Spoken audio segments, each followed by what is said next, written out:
নমস্কার। গল্পের জংশনে আমার সকল শ্রোতা বন্ধুদেরকে জানাই স্বাগত।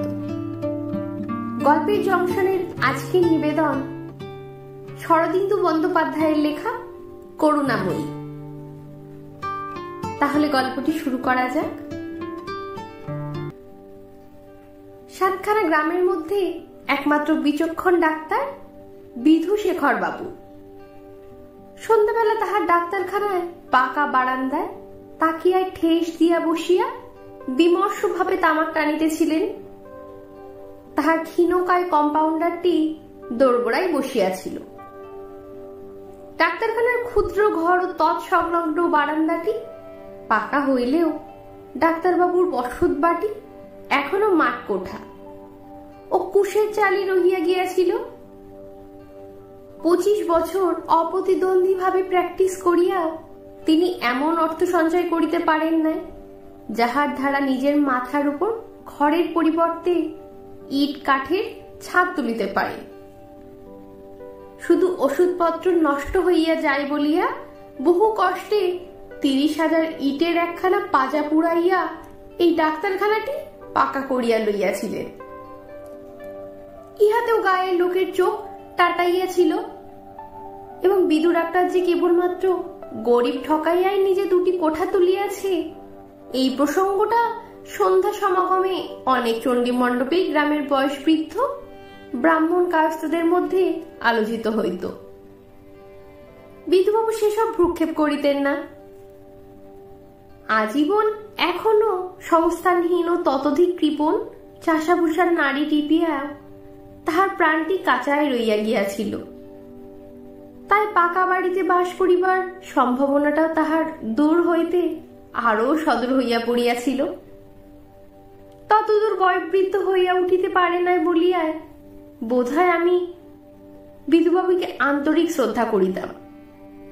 প্রায় চাটুর্য মহাশয়ের আসরে না গিয়া ডাক্তারবাবুর দাওয়ায় সন্ধ্যাটা কাটাইয়া আসিতাম। অনেক রকম আলোচনা হইত। তাহার মধ্যে গ্রামের ভদ্রলোকেদের কৃতজ্ঞতা ও ঈর্ষা প্রবণতার কথা তুলিলেই তিনি জোর করিয়া চাপা দিয়া বলিতেন, ওটা পাড়া গায়ের স্বভাব, ওরা নিজের ইষ্ট নিজে বোঝে না। সংশিক্ষা না থাকলে মানুষের ভালো প্রবৃত্তিগুলো পর্যন্ত বিকৃত হইয়া দাঁড়ায়।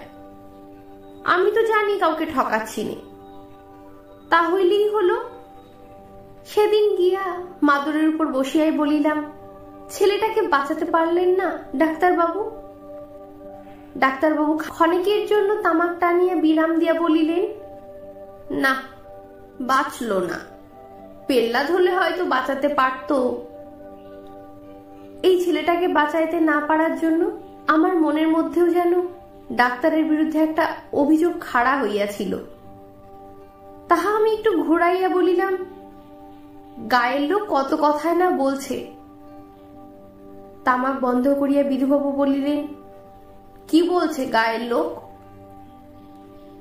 আমি হাসির মতো ভাব করিয়ে বলিলাম, আরে মশাই, জানেন তো গায়ের লোকের ব্যাপার। রাগ হলে আপনার কাছেই ছুটে আসবে, আবার আড়ালে আপনার কুচ্ছ করতেও ছাড়বে না। তবু কি বলছে শুনি না। বলবে আর কি? বলছে আপনি গোপাল দিঘির ঘোষাল গোষ্ঠীকে নির্বংশ করলেন। অন্ধকারে ডাক্তারবাবুর মুখখানা ভালো দেখা গেল না, কিন্তু তাহার কণ্ঠস্বর কড়া এবং রুক্ষ হইয়া উঠিল।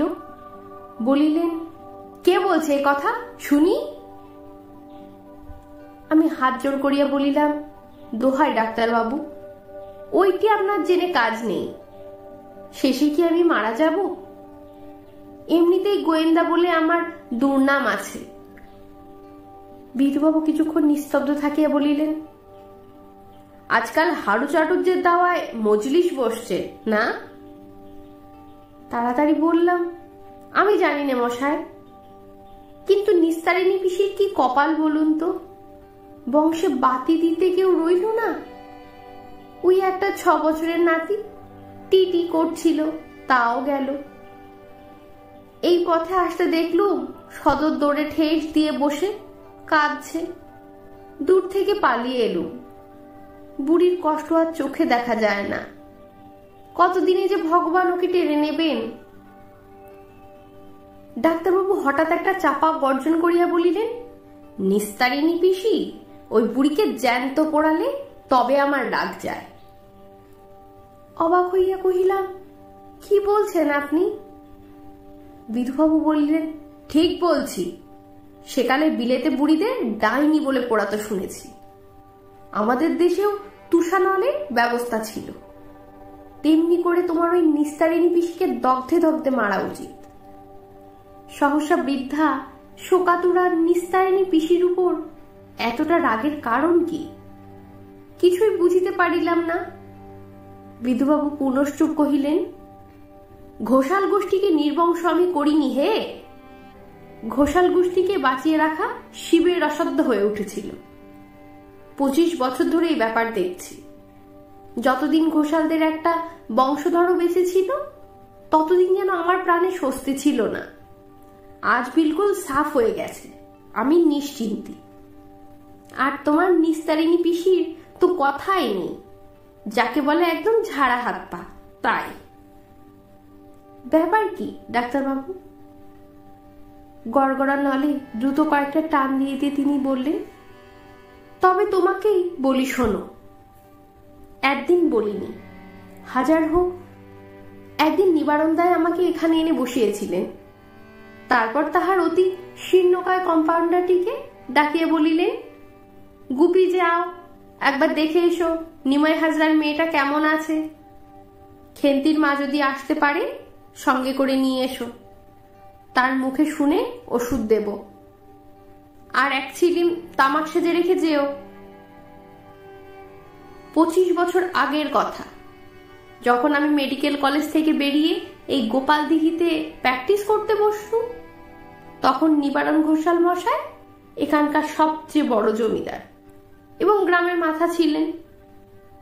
তার পরিবারের মধ্যে ছিলেন তার মা, 2 ছেলে আর তার সহধর্মিনী, তোমাদের ওই নিস্তারিণী পিসি। ওকে আমি গোড়া থেকেই বৌঠান বলে এসেছি। শুনেছি নিবারণদার মা বউকাটকি ছিলেন। কথাটা খুব সত্যি বলেই মনে করি, কারণ তিনি যতদিন বেঁচে ছিলেন ততদিন নিস্তার। বৌঠান মাথা তুলতে পারেননি।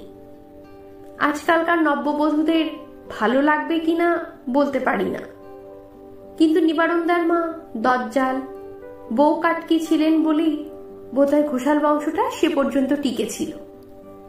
নিস্তার বৌঠান সেকেলে ধরনের বউ ছিলেন।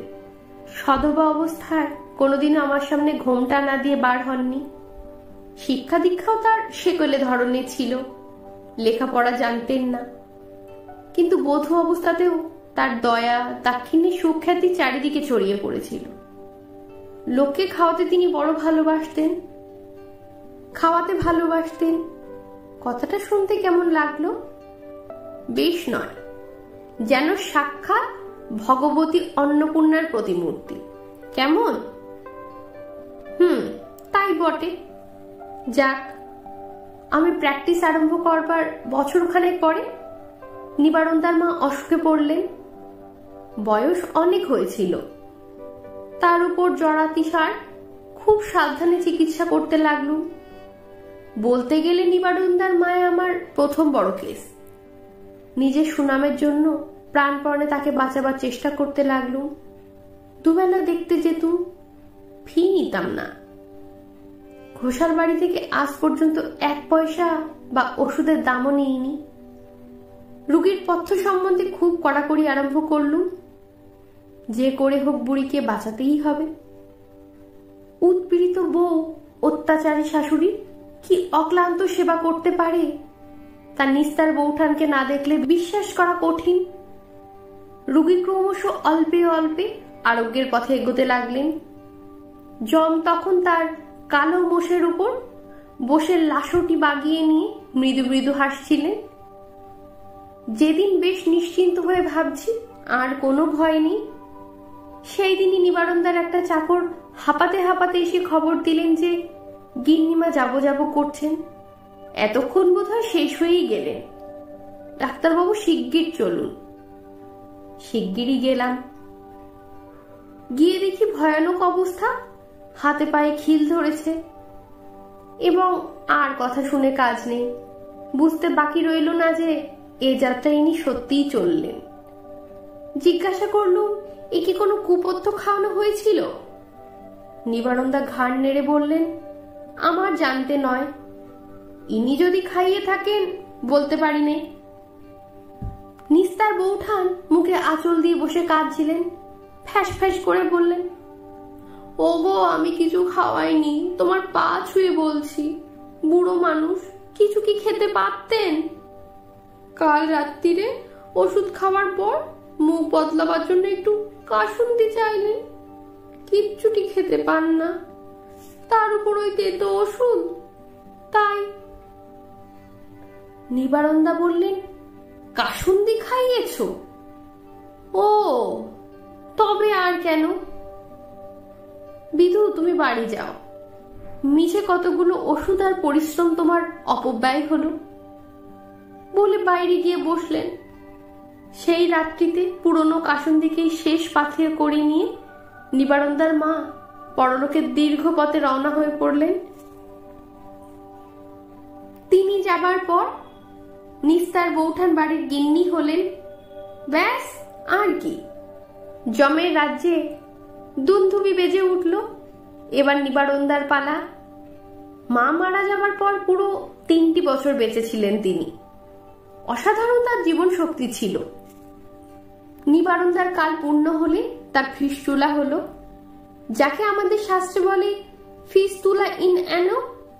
কলকাতা থেকে বড় ডাক্তার এসে ফিস্টুলা অস্ত্র করলেন। তারপর নিবারণদাকে 2 পা জোড়া করে বেঁধে বিছানায় শুইয়ে রাখা হলো। যতদিন না ঘা শুকোয় ততদিন পা খোলা হবে না। কলকাতার ডাক্তার অস্ত্র করেই ফিরে গিয়েছিলেন। রোগীর দেখাশোনা আমিই করতুম। এই রোগে খাওয়া দাওয়া সম্বন্ধে ভারী সাবধানী থাকতে হয়। এত অল্প পরিমাণে এমন জিনিস খেতে দিতে হয় যাতে পুষ্টি হয়, অথচ দেহের মধ্যে অনাবশ্যক আবর্জনা তৈরি হতে না পারে। এমনই ভাবে পা বাঁধা অবস্থায় বিছানায় শুয়ে নিবারণদার 16 দিন কাটল। প্রত্যহ 2 ছটা করে লেবুর রস কিংবা আঙুরের রস খেয়ে 16 দিন কাটালে মানুষের মনের অবস্থা কি রকম হয় বুঝতেই পারছ। নিবারণদা খাই খাই করতে আরম্ভ করলে, এটা খাবো ওটা খাবো ফরমাশ করতে লাগলেন। আমি বৌঠানকে গিয়ে খুব কড়াভাবে সতর্ক করে দিলুম যেন কোনো রকম খাবার অত্যাচার না হয়। তিনি ঘুমটার আড়াল থেকে ঘাড় নেড়ে সায় দিলেন। কিন্তু মমতাময়ীর মমতাকে আটকে রাখবে কে? 21 দিনের দিন একটা বৃষ্টি ব্যাপার হয়ে গেল। তারপর কলকাতা থেকে ডাক্তার এলেন। অনেক চেষ্টা চরিত্র করা গেল, কিন্তু নিবারণদাকে বাঁচানো গেল না। যাক, নিবারণদা তো গেলেন। তখন তার বড় ছেলে বিনোদ কলেজ ছেড়ে দিয়ে বাড়ি এসে বসল। অসহজ উত্তীর্ণ হবার পর নিস্তার বৌঠান ছেলেকে বিয়ে দিলেন।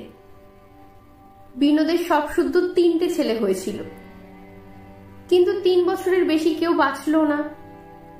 এই অল্পকালের মধ্যে ঠাকুরমার অজস্র আদর এবং নানাবিধ কুখাদ্য পেটে পুড়ে নিয়ে পেটটিকে পিলে লিভার বোঝাই করে তারা একে একে অমৃত লোকে চলে গেল।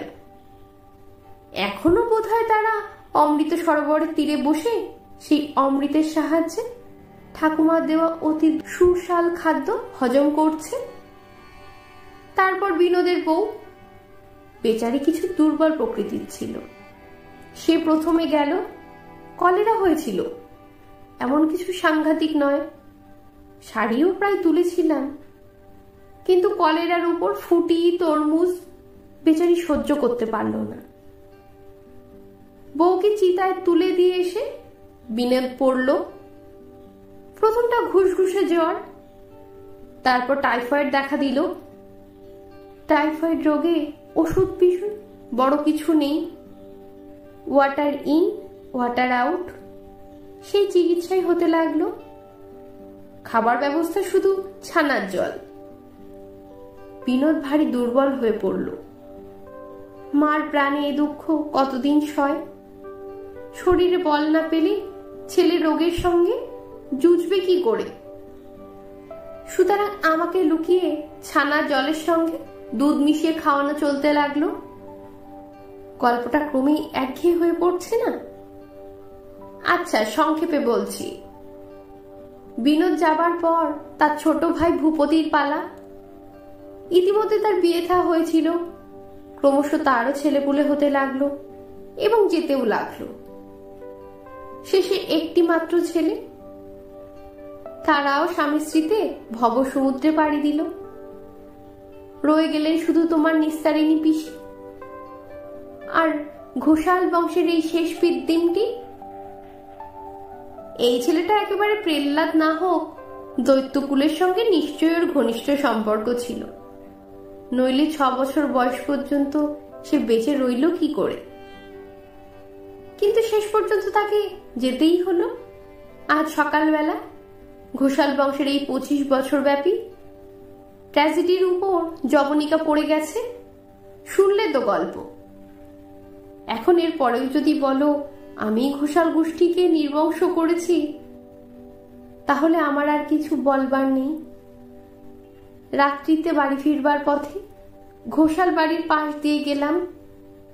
বাড়িখানা অন্ধকারে খা খা করছে এবং তাহারই ভিতর হইতে বিনাইয়া বিনাইয়া কান্দার শব্দ আসিতেছে। ওরে আমার আধার ঘরের মানিক, শিবরাত্রির সলতে, এই কয়টা কথা কানে গেল। আমি আর সেখানে দাঁড়াইলাম না, কিন্তু রাগ এবং অশ্রদ্ধা এই সর্বনাশিনী স্ত্রীলোকটার উপর যতই বাড়তে থাকুক, এ কথাও কিছুতে ভুলতে পারিলাম না যে নিজের কুশিক্ষা এবং অসংযত স্নেহের জন্য কি নিদারুণ দণ্ডভোগী না সে করিয়াছে।